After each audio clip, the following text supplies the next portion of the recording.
You're watching BCTV. We're all about Brantford.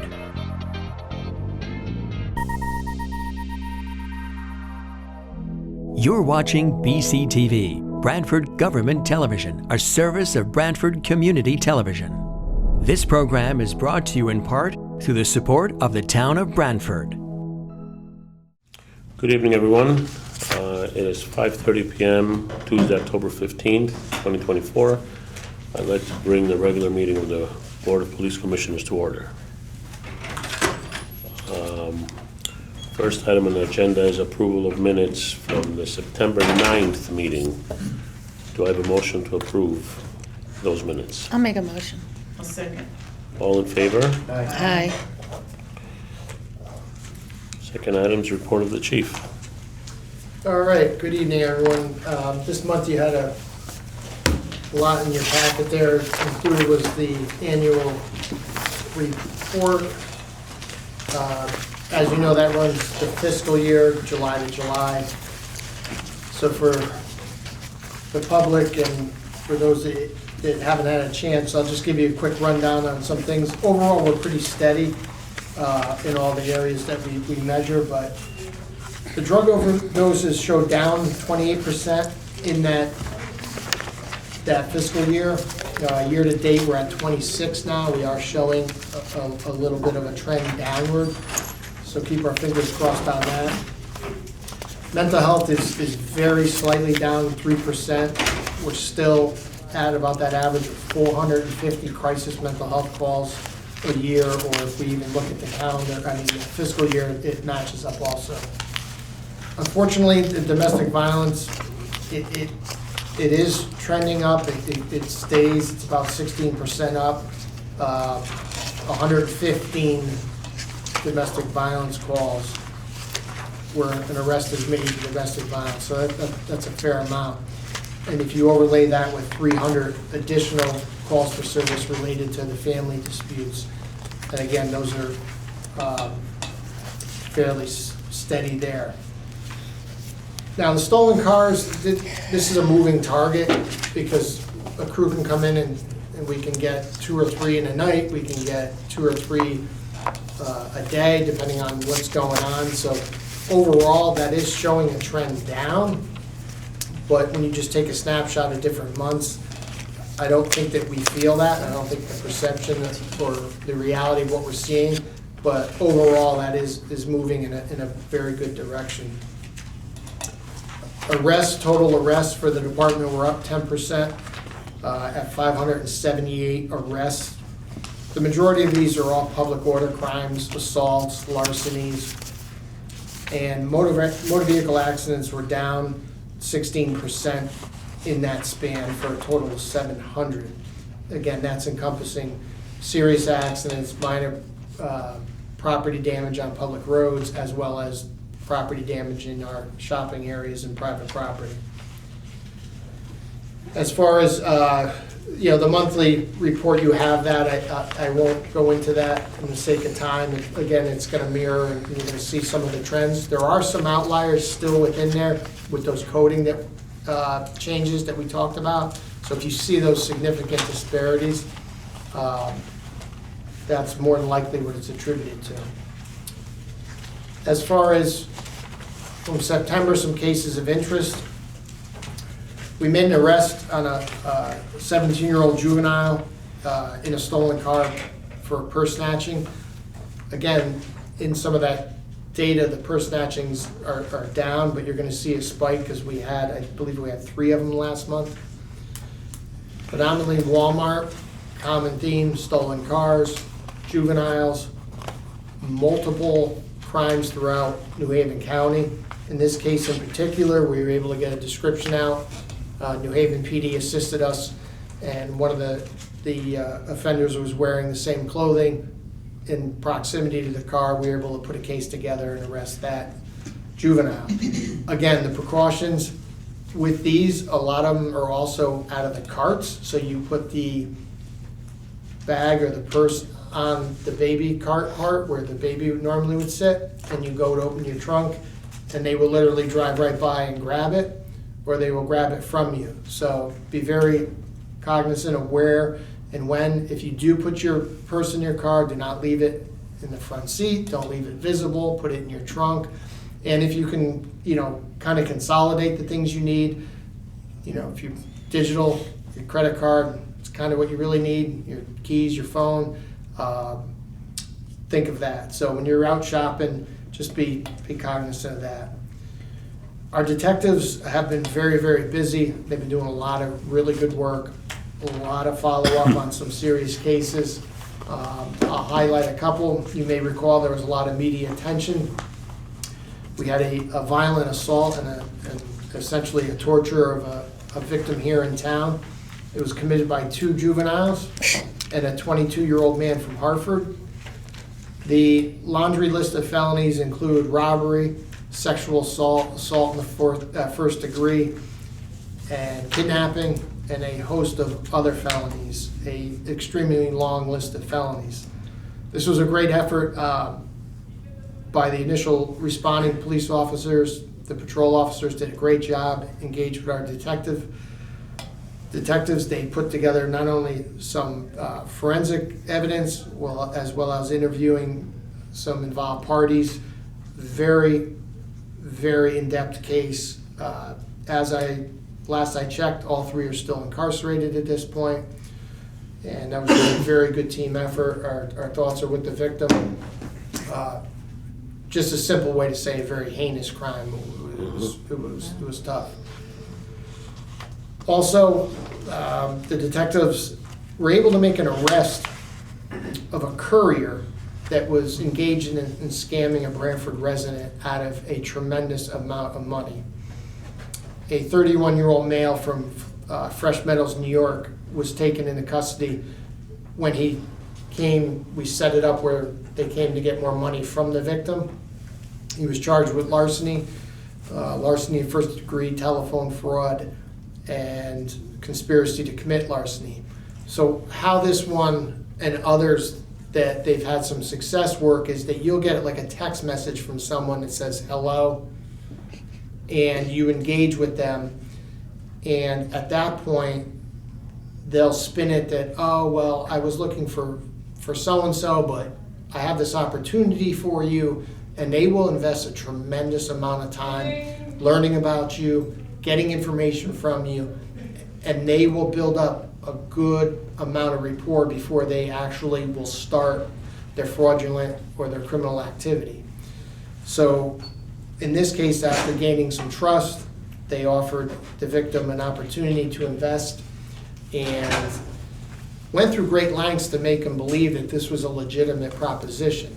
However, you must remember, if it originates through a text message or a random phone call, if it's too good to be true. So what we're seeing is a tremendous amount of time and effort into the scams. We had I may have mentioned it in a previous meeting, a very well-educated citizen who didn't have to go to jury duty, but they called and said they were the New Haven County Sheriffs and you had to be at jury duty. But if you go get $4,000 in gift cards from Walmart, we'll make it go away and help you.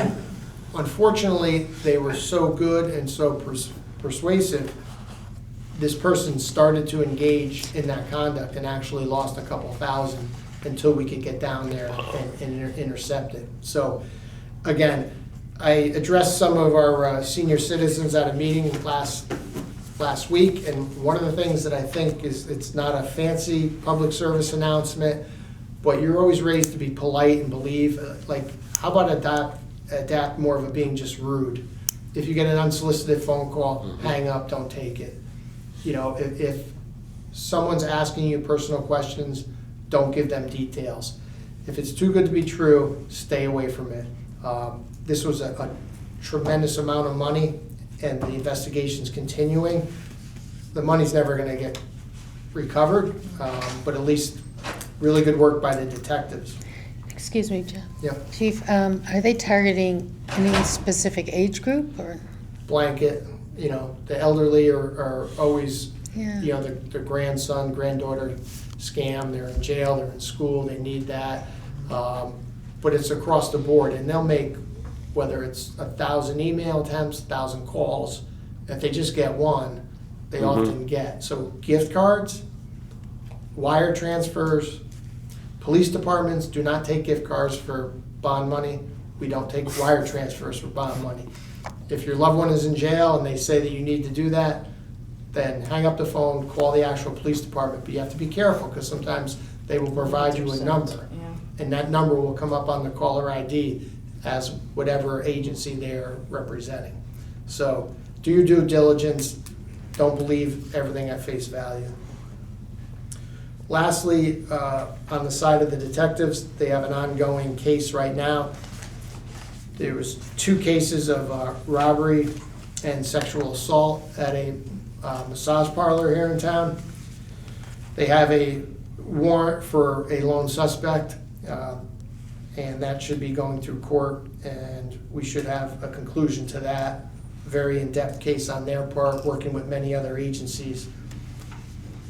And just to follow up from the last meeting, last week myself and the deputy chief did meet with Peter Henschel regarding the noise ordinance. As we discussed at the last meeting, we pointed out our concerns, once again reiterated our concerns and the stance of the department and some of the differences between the ordinance and some of the state statutes and the enforcement of ordinances. So it was a productive meeting. We left it that we would be available if rules and ordinance so choose to look at that.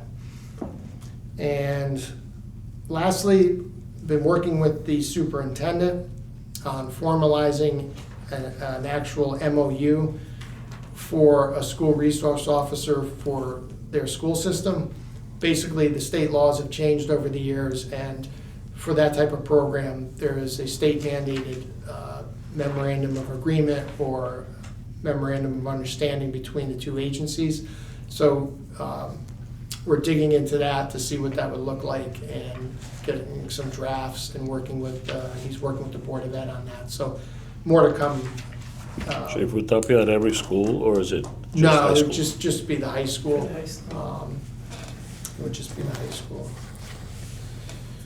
Also, for correspondence, Officer Mitchell Carter was checking handicap placards in Nicole's Big Y Shopping Plaza. This was part of an effort of what we call target area in response to some of the purse snatchings and shoplifting. And he just had a very good interaction with one of the handicap placard holders. We received praise from Captain Murgo of East Haven PD. One of his family members was involved in an accident, and he just wanted to thank us how caring and compassionate and respectful Officer McCone and Clifford were as they handled that. Reverend Bill Keene sent some thanks for Danielle Gerasi, our social worker. She's involved with Dave Atkinson with the Juvenile Review Board, and the Reverend was just thanking her for her systematic and consistent organization that she's been bringing to those meetings. And lastly, Lieutenant Rashad Roach served as a panelist for the position of sergeant for the Northern Kentucky Police Department. There's a letter of thanks for his involvement in that process. At this time, if anyone has any questions regarding the The report, training, what's there with training? it's in there. Yeah, I got it. Yep. Just, there was nothing really Yeah. outside of the ordinary. If we can proceed further, we'll go into the expenditure. Expenditures, go At this ahead. time, I'll have Sergeant Christopher Romanello come sit with me. This request is to consider and approve the expenditure of $25,000 of the federal asset forfeiture money to purchase a Brink Lemur 2 drone. Just to kind of give you a quick overview, this technology is really moves at a fast pace. It's something departments our size really have to embrace, whether it's license plate readers, drones, some of the video analysis systems, and some of the computer forensic systems. We need to stay with this technology. In talking with our staff and looking at some of the other efforts of other departments, this is something that we have to get on board with. With that said, Sergeant Romanella has the knowledge and the skill set for this specific technology, and he's done a tremendous amount of work of forging our policy and guiding us as far as we move forward with this. So at this point, I'll turn it over to him to give you a overview of what it does and what it looks like and what our intention is. Thanks, Chief. Good evening. So the drone itself, Brink Lemur 2, the company is called Brink, and the drone is called the Lemur 2. It's a second generation. The company's improved upon the first one. So essentially what it does is it allows us to separate physically ourselves from someone who may be armed, threatening to hurt themselves or someone else. It has the capability for us to fly from our command post to a house, to a building, to a business, or anywhere we need to go, gain entry into the building and still be able to communicate back to us, provide live video feeds. It has lights on it and it has speakers on it so we can communicate with somebody if we find someone. It has very good battery life, which is something that right now we're running into some issues just in general. The program itself has been moving along. It's been in place for a few years now, and the chief's really been a proponent of it. A lot of departments are seeing successes with drones. Whether it's in search and rescue, this drone actually has infrared on it, so if we had to, we can fly it outside.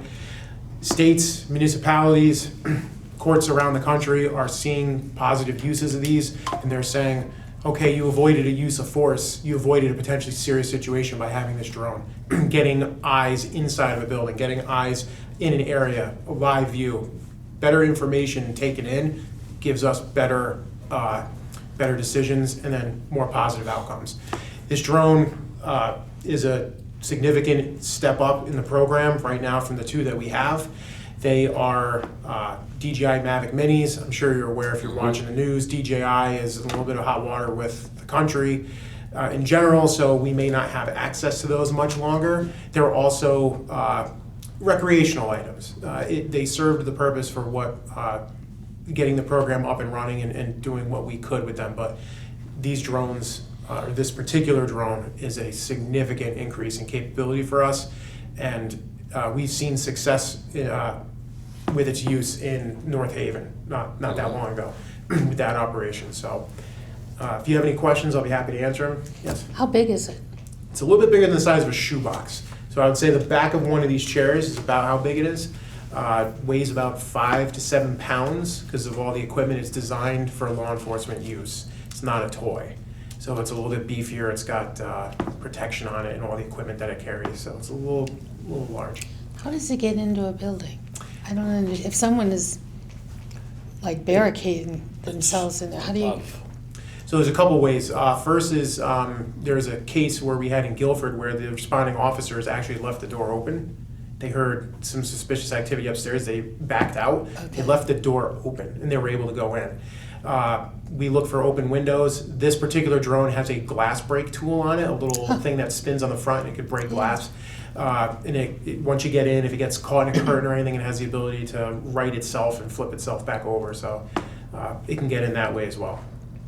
Okay, thank you. What distance can it travel, like, or does it take off from the command post usually? Yeah, so it'll take off from the command post. It doesn't run on what they would say like 2.4 gigahertz. It's like a cell phone. It doesn't run on that. It runs on something completely different, a much stronger signal. So in terms of range, we're not terribly concerned about how far it can get. I'm more concerned about signal strength and it being inside when I'm down the street at a command post. Right. And it has that ability. And if you have more than one of these, they link themselves and they can daisy chain. So if I have two of them, I can fly one halfway down the street or land it in the front yard. And the second one can fly inside, and I can use the one that's outside to chain in to provide signal. But they have good range. Last I saw, they're over a mile. But that wouldn't be something that we would So be the doing. controller is something that you would use to send it where you need it, or is it just GPS based? Like So there's an actual address? physical controller that has a screen on it that I can see and will give me telemetry data in real time and has a camera on it so I can see where it's going. Right. long does it fly for? Depending on what you're doing with it, how high you are, what things on it you're utilizing, anywhere between 20 and 40 minutes. So some of the things that go into deploying it is, what are you gonna do when it starts to run low? Right. How are you gonna get a battery to it? So that's all things that we work on when we train with the team now, understanding, half the battery means you gotta come back. You gotta come back. Yeah, so, how do we plan on that, making sure we have all of our batteries charged and ready to go? Batteries come with it though, Yes. rechargeable ones, you could just bring it right back and put it right back on again? Yes, and the technology is good enough where the batteries recharge fast enough where you aren't going to chew through all the batteries and be waiting. They can charge, if you use all the batteries to fly over the course of, say, like 2 hours, there'll be another battery ready to go. So you can continuously keep going. I wish I had it for my phone. A drone? No, the battery. Oh, the battery, yeah. Yeah, and some of the things that come up that they're, the concerns are privacy concerns. Where would we fly it? How would we fly it? It's all contained within the policy. It's regulated. Like the sergeant said, for a search operation, we would have, probable cause or an exigent circumstance or a search warrant to go into a residence. So it's not like this is going to break windows and go in people's houses. Search and rescue, it's huge. That's huge. Missing, people, it gives us a head start, a jump, and suspect search, the IR can pick up the heat signature. So I kind of look at this like, the sergeant, we started with little ones that could go inside for officer safety reasons, and we weren't able to go outside, and then, we feel like we kind of crawled, now we're starting to walk. So I consider this as like us starting to walk. Now, when we get ready to run, that it's already out there and it's on the horizon, it's being deployed now, and I think it's something we're gonna have to look at, is this actual style drone is in a case or a cocoon on the top of the building, and it's interfaced with our computer-aided dispatch system, and a certain set of call codes you designate, so robbery, fire, any major call that you want. Once you, what we call cue it, when you hit the button and it registers it, it will send the drone up immediately. And that drone will give us aerial view, all the same capabilities, feed it right back to dispatch, feed it to the shift supervisors. And if you think about the traffic patterns, it's beating police response times by Yeah. half at least. So the things that we used to dream of when we were out on the street, the helicopter, the state police back in the day, it was great. Like, oh, you have Overwatch. Now it's just so routine. No human involvement. The computer sends it. And again, the privacy concerns, it won't tape at all from the station to the destination. It does not tape, doesn't retain that. You can set those features. So we have a policy. So that's kind of like where the future is. Chris is working on getting pricing and what that looks like. But these are some of the best, I think, technological advancements I've seen in my career that you got to get on the bus. You got to look at these things. A missing child, you can get that drone up within 2 minutes, a minute and a half at the location. Yeah. It's huge. One of the other things that it's being used for, which kind of is outside what I think some people understand, is domestic violence calls are some of our most dangerous calls that we go on. And if you set it, it will do a scan of that area for any heat signatures or any bodies in the nearing of the residence or the apartment. And unfortunately, the ambush cases we've seen across the country and in Bristol, that might be something, another layer of officer safety we could look at. It would just go, scan, and come back. So you're gonna be hearing more from the sergeant here. He's gonna be the lead on this stuff. But I wanted to bring him in to answer any questions you have regarding it. So are there other departments that use the same one yet, or? There's a few. My only experience is with New Haven. That's the only time I actually saw it in use. And it worked exactly the way we had hoped it would.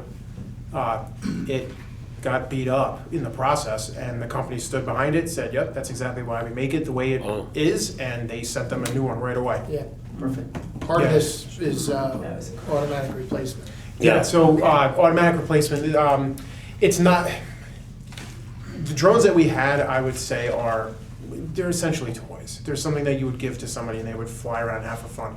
This is designed specifically for law enforcement. It is designed to be out in bad weather. It's designed to smash into things, be hit, unfortunately, be taken out of the air, be Shot put out at. of commission, shot at, if, unfortunately. The company says if that happens and it's during a deployment, give it to them and they will just send us a new one. That's part of the Perfect. project. Do they provide the training for you to use this? They will provide us some training on the software and how to implement it. As far as flying, I've been working with the chief, putting together a program. That's a whole other thing that's part of the policy. Right. Certifying our officers to actually fly it, making sure that we're within policy, making sure that we're following laws and regulations appropriately. I have my certification through the FAA to fly drones. That's gonna be my next question. Okay. We can Great. get one that covers the town as well. So it's, like the chief said, you're going from crawling to walking to running. So Yeah. hopefully that's coming very soon, before we get the new one. Very nice. Now, if we wanted to look at like a demo, like on YouTube or something with this, put this name in, will it be? BRINC Yeah. 2, I yes. have And it, then yeah. the other drone that the chief had mentioned is the responder. That they're both on there. Great, thank you so much, Sergeant. Absolutely. So I would like a motion to approve the expenditure of I'll make a 25,000. motion. I'll motion. Oh, yeah, okay. So you make a motion to Definitely. approve. Yep. The expenditure. Second. Sorry. I do have a question. Bob seconds it. Oh, before I we have a vote. question, Yep. if I can. Are you able to tell us in terms of the use of the 25,000 from the asset? In terms of that fund, is there, what's coming up? You're gonna need, Yeah, you took the words out of my mouth. So it was 93,700, I believe, when I did the last query, minus this. And the way the system works is we get notified of entries, and there's been a lot of emails. Now, they could be small amounts of money, could be large amounts of money, and the duration of those being returned is subject to the court process. So I don't necessarily know, but in talking with the deputy, we're comfortable going down. And, you know, with something like this, you know, our capital budget's kind of, you know, limited, and it's something we kind of want to move on after seeing it, so I think we'll be okay. And it fits within the parameters, and just so the board knows, prior to bringing it here, there was paperwork through the Department of Justice that I had to put in to get the approval to even buy it, because it is kind of a controlled piece of equipment under their guidelines. And obviously that was granted. So we meet all the criteria, and the sergeant, and our policy is actually it's a pretty big policy, but, you know, where we are with the FAA and where Brantford sits, but I think we're in good shape. and would this be borrowed by other departments? If they call and ask for help for a critical incident, and the supervisor says, yeah, we have people who are trained to use it, and we have the manpower, or officers available to go, that's a decision that they would make. But it would be a Brantford, my understanding is that it's a Brantford purchase, it's a Brantford item, and it would live here, and we would be responsible for maintaining it. Good. And if not, it would be a Branford officer that would go with it to wherever it's needed. Correct. We would give it, so our group that so the sergeant's also gonna be part of we're kind of expanding the SWAT team and the traffic team. This all kind of goes into technology. So they're working now to put a qualified group of operators together to assist with critical incidents. Something like this, like at the North Haven standoff, he destroyed it, we need another one. Next up, we would give it to any one of their operators Again, same item, same system, Oh. same training, just like we would any other. So, when it comes to that, we share. Okay. So you first have to be certified with the FAA, right? And then you go get taught by the vendor how to use it, right? So the vendor's gonna teach us the background, or the back side of it, how the software works and basically that end of it. Actually flying it would be done in-house. I've put together a program for people who have never flown drones before at all. And actually, the first time we ever used drones was on a SWAT call-out where they tried to get in through a window and had 3 failures.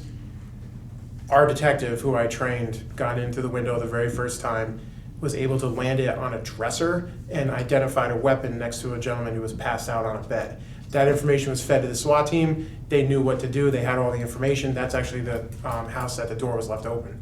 They went through the top, got in, no big deal. So to be certified, you have to pass an FAA written exam. That'll be taught by myself. I have taken it. I've been certified for 5-6 years now. I know what's on it. I know what they're gonna ask. I can't administer an exam though. That they would have to go get the exam on their own. But as far as physically flying it, we have a rubric that they would have to pass in order to be signed off to operate it. Safe operation, knowledge of the rules, and then the software part. So it's kind of a two-pronged thing. Perfect. Okay, so back to, you made a motion to approve the expenditure, and Bob seconded it. All in favor? Aye. All right, we went over letters of recognition. Thank you very much. Thank you. Thank you, sir. Thank you very much. Everyone, we can get to see it in action one day. Yeah, Yeah, we'll definitely, Maybe come out in the and demo. absolutely. on the field We're somewhere. not gonna let you drive it, but we'll let you. No. let you, Uh, I don't know if you want me to, you want to do the traffic or, because. You did letters of recognition, Yeah, we did that. Yep. and if you want, yeah, this is what we can finish. Why don't you do, Give it to the deputy to go yeah, over the why don't we building. do the building project update? So the update for the building project, as you're aware, we've been doing the bi-weekly owner, architect, construction manager meetings. Those have continued. Right now, our primary focus is the enabling work.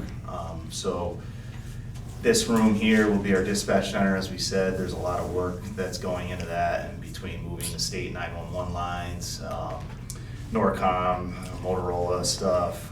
We need to set up partitions in here. It has to be fireproof because it'll be an occupied room during construction. So there's a lot of work with different town departments, between engineering department, the fire marshals, they've been involved. And then out front, the same, this building will be open for the public throughout the renovation project. So there's a lot of access that we need to still maintain in terms of ADA compliance, the trailer that we're gonna have set up, basically public receiving out front and those things. So we've been working on that, as well as the temporary setup for the fire department itself, for our administrative staff, which will be upstairs, and then the patrol division down in Company 1, working on setting up the partitions there, the data feeds, the power sources to all the different desks and whatnot. So it's been a lot of meetings recently. We've been just heavily involved in this project. We anticipate on moving late November, early December to the fire department. The actual move for admin staff will definitely be into December, but some of the enabling work at the fire department hopefully will be in late November. We've engaged a moving company. So we've been working with the moving company, who will be contracted to move all our furnishings, the desks, basically everything out of here, this building, either into storage or to the fire department. Some things to the range in the back, the old garage, for storage as well. And the bid process is open right now. So the bid process is open for prospective bidders on the project. We did a walkthrough of the PD on October 8th. We had a very good turnout. There was vendors pretty much from every trade, 60 people approximately. So it was a really good showing, which is great for the project to have hopefully multiple bids which come in and will be opened on October 24th at 2:30 at the fire department. So that's bid openings, that's coming up. That's basically it for now on the building project. Thank you, Chief. Thank you. So now we'll go back to traffic Okay. requests, please. All right, the first item is a request from the town engineer to approve the application for the traffic signal upgrades on the corner of Main and Monoese and Ivy Street. And it was the decision of the traffic committee to make that recommendation. The second one is, do you want to vote as I go through these or wait till the end? Yeah, can we vote on each one? Okay, so is there a motion to accept that recommendation? Make a motion.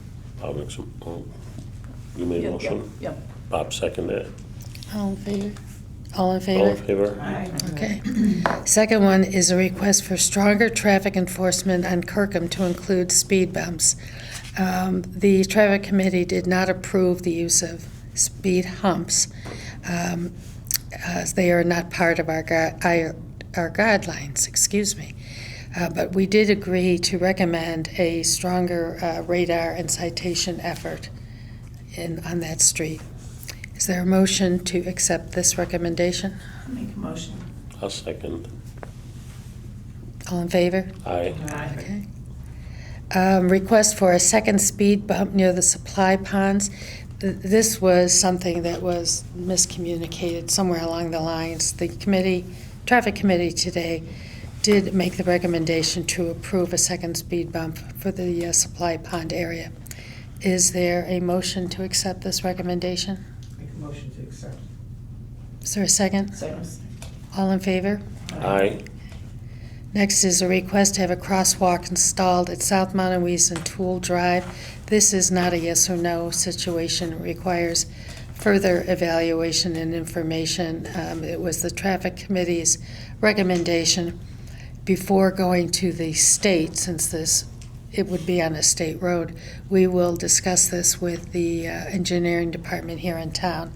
That was the recommendation. Is there a motion to approve this recommendation? I'll make a motion. Is there a second? Okay, all in favor? Aye. Okay. Request to add more handicap spaces in the center of town. Again, this is a situation that the committee agreed to defer this until the traffic committee can obtain more information from the town engineer regarding the upgrade plans for the center of town. Next one is a request from school superintendent for signage indicating school bus stop for north and southbound drivers at the corner of Totucket and Fairview Drive. Again, this is another situation where the traffic committee deferred this to obtain further information from, first of all, the town engineers, and we will have an update for the next month's meeting. That's it. Thank you, Patty. welcome. Report of the chair, basically, we have a couple of weeks until Halloween. Just make sure that, you know where your kids are going, dressed in light clothing. Maybe if you can accompany them, stay off the roads. A lot of stuff going on, so just make sure that Halloween safety is a priority for parents with kids going out. That's all I have. Citizen comments, there's no one here. Can I have a motion to adjourn? I'll make a motion to adjourn. Second. All in favor? Aye. Thank you, everyone. This program was brought to you in part through the support of the Town of Brantford. Watch town meetings and other videos on demand at BrantfordTV.org.